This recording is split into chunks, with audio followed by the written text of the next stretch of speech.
Hello friends, എല്ലാവർക്കും പുതിയൊരു വീഡിയോയിലേക്ക് സ്വാഗതം. ഇന്നത്തെ കഥയിൽ വിഷ്ണുവിന്റെ അച്ഛൻ സത്യാമ്മയോട് പറയുന്നുണ്ട് രാജകീയമായ തിരിച്ചുവരവ് ശാലിനി നടത്തുമെന്നൊക്കെ.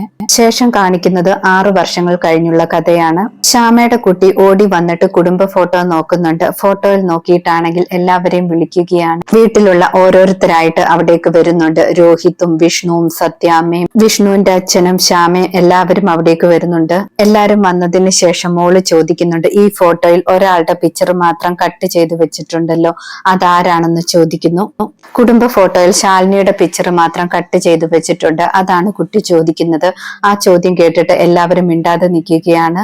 മോള് രോഹിത്തിനോട് ചോദിക്കുന്നുണ്ട്. രോഹിത് അപ്പോൾ ഒന്നും പറയുന്നില്ല. മോളോടാണെങ്കിൽ ഹോട്ടലിൽ പോവാന്ന് പറഞ്ഞിട്ട് അവിടെ നിന്നും പോകുന്നു. അത് കഴിഞ്ഞ് സത്യാമ്മയോടും ചോദിക്കുന്നുണ്ട്. സത്യാമ്മയും ഒന്നും മിണ്ടുന്നില്ല. വിഷ്ണുവിന്റെ അടുത്ത് ചെന്നിട്ട് വല്യച്ഛൻ പറഞ്ഞതാന്നൊക്കെ പറയുന്നുണ്ട്. വിഷ്ണുവിനപ്പോൾ ഒരുപാട് സങ്കടം വരുന്നുണ്ട്, കണ്ണ് നിറയുന്നുണ്ട്. വിഷ്ണു കുട്ടിയോട് എന്ത് പറയണമെന്നറിയാതെ വിഷമിക്കുകയാണ്. ആ സമയത്ത് വിഷ്ണുവിന്റെ അച്ഛൻ പിള്ളയോട് ബോൾ എടുത്ത് കുട്ടിക്ക് കൊടുക്കാൻ പറയുന്നു. പിള്ള കുട്ടിയുടെ അടുത്തേക്ക് ചെന്നിട്ട് പറയുന്നുണ്ട്, മോള് ബോൾ കളിക്കുന്നില്ലേ, പോയി കളിച്ചോളാൻ എന്ന് പറഞ്ഞിട്ട് ബോൾ കൊടുക്കുന്നു. കുട്ടി ബോളുമായിട്ട് വെളിയിലേക്ക് പോകുന്നു. വെളിയിലേക്ക് പോയി ബോൾ എറിയുന്നുണ്ട്. ആ സമയത്ത് പെട്ടെന്ന് അവിടേക്ക് പോലീസ് ജീപ്പ് വരുന്നു. ചന്ദ്രബോസ് ആണ് വെളിയിലേക്ക് ഇറങ്ങി വരുന്നത്. ആ ബോൾ ചവിട്ടി പൊട്ടിക്കുന്നുണ്ട്. ചന്ദ്രബോസ് കുട്ടിയോട് ചോദിക്കുന്നുണ്ട്, മോള് ബോൾ കളിക്കുകയായിരുന്നോ എന്നൊക്കെ. കുട്ടിക്ക് അപ്പോൾ ദേഷ്യം വരുന്നുണ്ട്. കുട്ടി പോടാന്ന് വിളിച്ചിട്ട് പോകുന്നു. ചന്ദ്രബോസ് പറയുന്നുണ്ട്, ഇപ്പൊ ഞാൻ പഴയ പോലീസുകാരനൊന്നുമല്ല, അസിസ്റ്റന്റ് കമ്മീഷണർ ആണ്.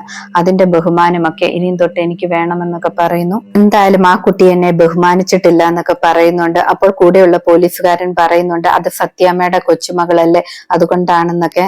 ചന്ദ്രബോസ് അപ്പോൾ പറയുന്നുണ്ട്, അതെങ്ങനെ നോക്കിയാലും അത് അവരുടെ കൊച്ചുമകളാകത്തില്ല എന്നൊക്കെ. പെട്ടെന്ന് വീടിനകത്തേക്ക് പോലീസുകാരൻ കയറി വരുന്നു. സോമശേഖരൻ പോലീസ് ആണെങ്കിൽ അകത്തേക്ക് പോകുന്നത് കണ്ടിട്ട് സത്യാമ്മ അയാളുടെ തോളിൽ പിടിച്ചിട്ട് അടിക്കാൻ ചെല്ലുന്നുണ്ട്.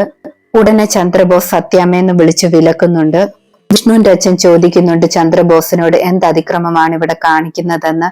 ചന്ദ്രബോസ് അപ്പോൾ പറയുന്നുണ്ട്, ഞങ്ങൾ ഞങ്ങളുടെ ഡ്യൂട്ടിയാണ് ചെയ്യുന്നതെന്ന്.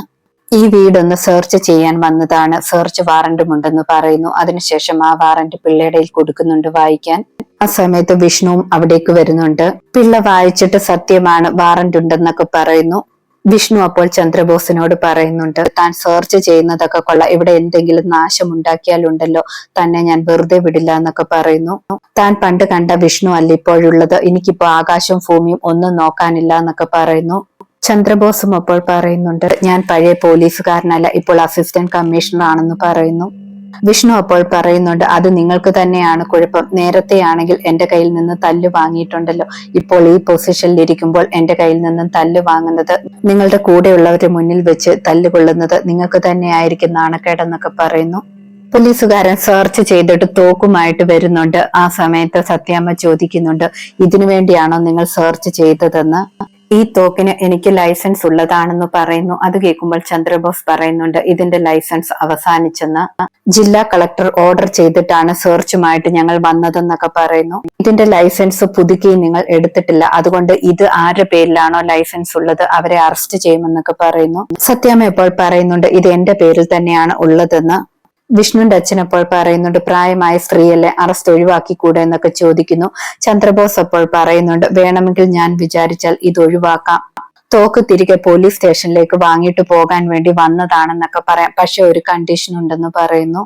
എന്നെ സത്യാമ്മ ചന്ദ്രബോസ് എന്നാണ് വിളിക്കുന്നത്, ചന്ദ്രബോസ് സാർ എന്ന് വിളിക്കണം, അങ്ങനെ വിളിക്കുകയാണെങ്കിൽ ഈ പ്രശ്നം ഉണ്ടാകില്ല എന്നൊക്കെ പറയുന്നു.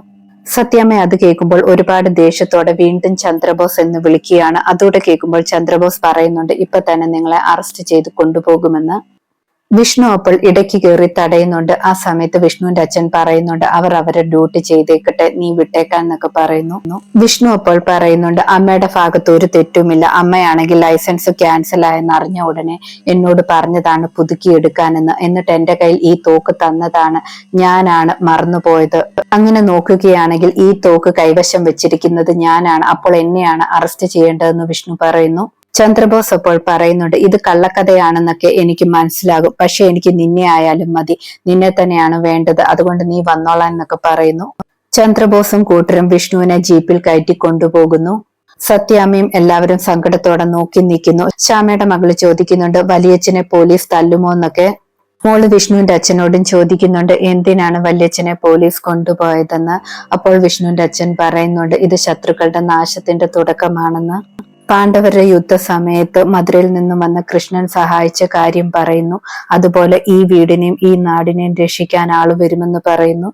വിഷ്ണുവിന്റെ അച്ഛൻ അങ്ങനെ പറയുമ്പോൾ ഡിസ്ട്രിക്ട് കളക്ടറിന്റെ കാറ് കാണിക്കുന്നു. അപകടം നമ്മുടെ വിഷ്ണുവിനാണെങ്കിൽ അവനെ രക്ഷിക്കാൻ അവന്റെ പാതി തന്നെ അവതരിക്കുമെന്ന് വിഷ്ണുവിന്റെ അച്ഛൻ പറയുന്നു.